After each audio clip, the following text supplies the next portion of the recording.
Hello, my name is Jalen Rozal, and I am doing my presentation on health disparities in Samoa.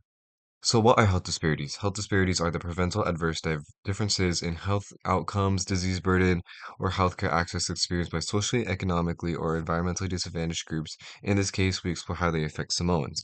Some of these gaps can be seen with factors including race, ethnicity, income, geography, and gender, which all result in systematic inequalities. Well, one of the main questions is that we've been seeing that Pacific Islanders have been seen to have higher rates of diabetes, obesity, and late-stage cancer diagnosis, which can also be considered non-communicable diseases, which are the long-duration illnesses not passed from person to person, resulting from genetic, physiological, environmental, and behavioral factors. NCD includes diabetes, cardiovascular disease, cancer, and chronic respiratory conditions, which have been seen to count for 70 to 75% of deaths in Samoa, according to Common Health Nations. And it has also been seen that every 1 in 3 deaths was due to cardiovascular disease. It has also been shown that Samoa is one of the largest countries with NCD rates globally. As we can see in this study shown by Data Who in 2021, Um, non-communicable diseases deaths were up to 83%, which is a huge margin if you think about it, comparing it to the other causes of death. So this is why I thought researching this topic was really important. Diabetes in Samoa, what do we know? Diabetes is shown to be in approximately 19 to 20% of Samoans. Over 80% of adults are shown to be overweight or obese, which increases the risk of diabetes. And diabetes in Samoa isn't common, it's widespread because nearly half of its adults have diabetes or prediabetes. And research also shows that 20% of people with diabetes know that they have it along, yeah. And many Samoans live with high blood sugars without years of symptoms. Treatment issues, this can be with not getting diagnosed, not getting the correct treatment, access to medication and the correct share care are shown to be inconsistent in rural areas, along with controlling issues. Less than 1% of Samoans with diabetes can achieve controlled blood sugar levels without proper control. Serious complications can lead along the way with heart disease, stroke, blindness, kidney disease. And then why are these rates so high? Some of these shifts can be seen with obviously nutrition shifts, going from traditional diets, which used to range from fresh fish to leafy greens, to more accessible foods, which are processed goods, which can be canned meats, rice, sugary drinks.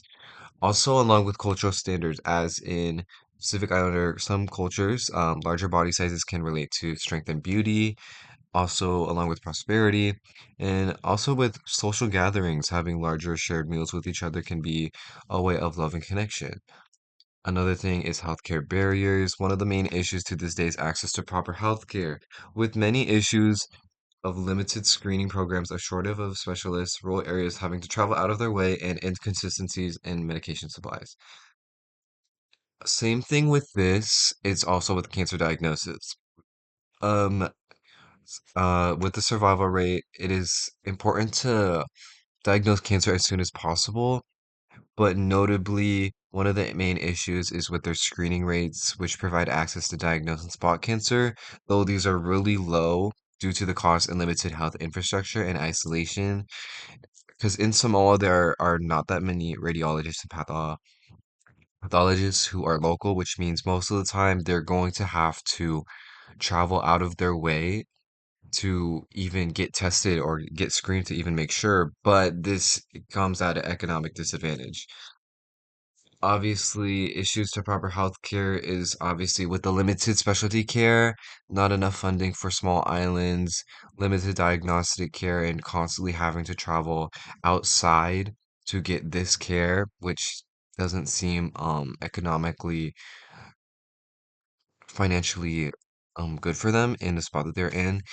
Obviously, this leads to barriers in early diagnosis for NCD, like out-of-pocket costs, high cost of imported goods, and only 1% of people really have controlled blood sugar levels, even though 80% of them have diabetes, which is pretty bad.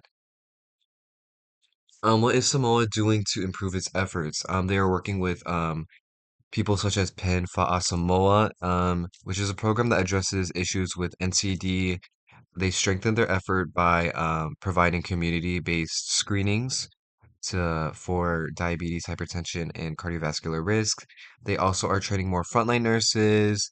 They're just providing more for the community, which is honestly admirable for how the position Samoa is with NCD.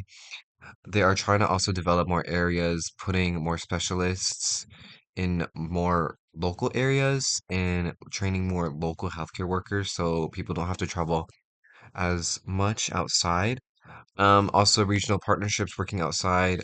They're hoping to benefit more local islands with infrastructure and train more expertise to local healthcare workers. Working with World Health Organization, World Bank, and Pacific Community. Striving towards health equality, working towards better food environments, reduce heavy reliance on imported foods can be another way.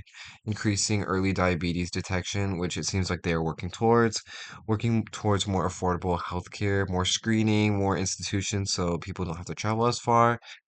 It seems like they are implementing this, and it is very important to note that health disparities seen in Samoa are not unsolvable, but are shaped and created by the economic, cultural, and systematic factors that have set them up for long-term problems. Though these steps towards reducing these health disparities can provide long-term health outcomes.